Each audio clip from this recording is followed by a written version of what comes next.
Cindy and I live out in Forest Brook, and that means that I drive up and down Kingston Pike from there to here a lot. Not gonna lie, I hate Kingston Pike. Except for these last few weeks.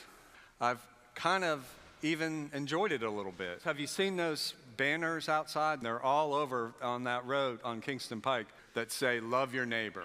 And so whenever these last few days I've been driving up and down Kingston Pike, it just makes me think of love your neighbor. And that's just a great thing to have in my mind. Because driving on Kingston Pike, I usually have lots of other things on my mind. And it's not loving my neighbor. And it reminds me that love, when we live from that place of love, that place of receiving love and living out of love, it cuts across all denominational lines, it cuts across all religious lines, and as our song we just sang says, it cuts across race and gender and sexual identity, on and on and on. Love cuts across all that stuff. And when we can live from that place, when we can start life from love, the world's a better place. Life is better.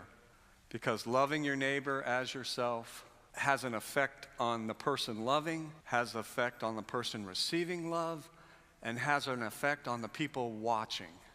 Thank you to all the people who sent in stories throughout the week about loving your neighbor. We got a bunch of stories, and all of them cut across racial lines and gender lines, just what I was saying.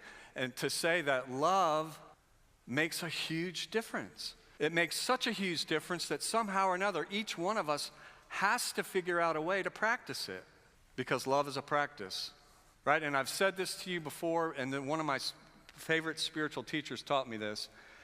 He said, love is so important, you have to do it, so start with the easiest place.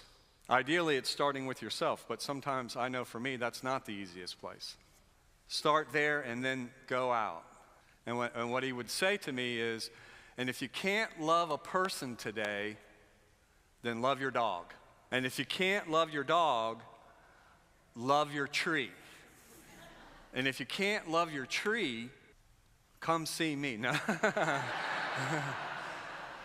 Please, please, please don't start with the hardest person in the world. You have to build up to that.